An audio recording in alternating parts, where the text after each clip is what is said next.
Eh bien donc je suis musicien, c'est un terme qui peut être très, très large et très vaste dans le sens où en fait j'ai une activité de chef d'orchestre, une activité d'enseignant, une activité d'instrumentiste, je suis tromboniste de formation.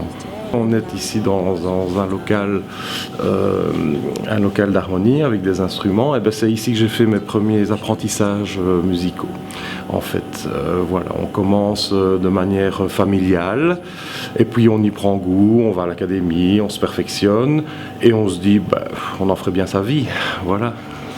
Au jour le jour, c'est organiser des répétitions, c'est rassembler les musiciens, ça dépend du genre d'orchestre évidemment, hein, il y a plusieurs styles de formation, mais effectivement, rassembler les musiciens, prévoir les programmes, prévoir les partitions, travailler les partitions et voilà toute cette organisation. Et puis évidemment, après, c'est faire les répétitions et gérer les concerts, bien sûr.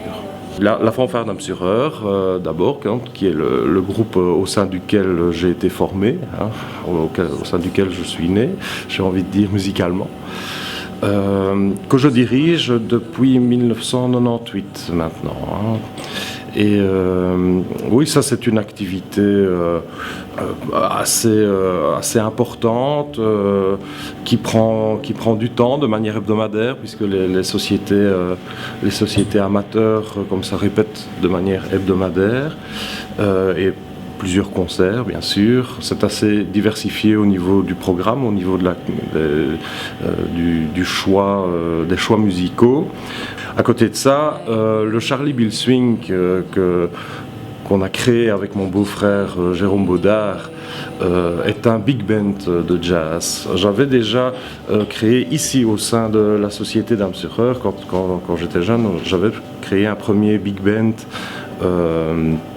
avec les amis, les copains hein, de la fanfare. Ce big band a vécu pendant 15 ans, puis s'est éteint parce qu'on est tous partis dans nos vies différentes, hein, voilà. Et c'était le moment d'en recréer un sur Charleroi parce que c'est une formation qui fait défaut dans la région. Et on s'est dit, là maintenant il faut y aller, ça bouge sur Charleroi. Il y a beaucoup de musiciens de jazz justement, il y a des clubs de jazz qui se sont ouverts sur Charleroi. Et donc on trouvait que c'était vraiment l'opportunité.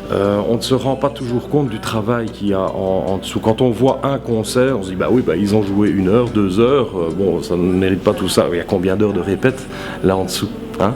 Et puis également la taille du groupe fait que forcément on multiplie le cachet d'un musicien par 18, 20, 30, 40 plus suivant l'orchestre. Donc on arrive vite à des montants assez importants. Ça c'est évident. Et pour l'organisateur, s'il veut y avoir une rentabilité, il faut qu'il y ait un public assez nombreux, entre autres en termes d'entrée, des subsides, des sponsors, voilà, du mécénat aussi. Oui. On n'a pas encore vraiment entamé de grosse démarche à ce niveau-là, si ce n'est que du verbal. Quand je rencontre à l'occasion ou l'autre des personnes qui disent oui, c'est bien, c'est un chouette projet, tout ça. Bon, quand on va plus loin, évidemment, là on se rend compte qu'il faut de nouveau faire des dossiers, que ça doit être très préparé, et donc on rentre dans les lourdeurs administratives, encore une fois, auxquelles le musicien n'est absolument pas préparé, et donc à ce niveau-là, c'est difficile, c'est difficile. Pourquoi pas un guichet, tout simplement, pouvoir aller rencontrer quelqu'un et lui parler et que ce quelqu'un, cet intermédiaire qu'on aurait, s'occupe un petit peu de nous aiguiller, de nous aider et simplifie énormément les tâches administratives. Voilà, c'est ça, on est fort dans le contact verbal en fait, nous autres les musiciens, hein, la musique est en elle-même un moyen de communication. Une fois, il faudrait pas que cette personne-là nous dise oui, ben voilà, c'est très bien, donc voilà, retournez, rentrez, faites un joli projet de 30 pages avec des budgets, avec des si, avec un tas de choses. Et non, justement, ça c'est pas ça. Si on y va, c'est pour qu'à la limite la personne, au moment même où on est là, prenne une feuille, remplisse, coche tout ça. Oui, franchement. Qui est un meilleur contact, une meilleure rencontre entre le monde administratif et le monde artistique. Parce que c'est parfois des choses qui nous passent, mais alors, loin au-dessus de la tête.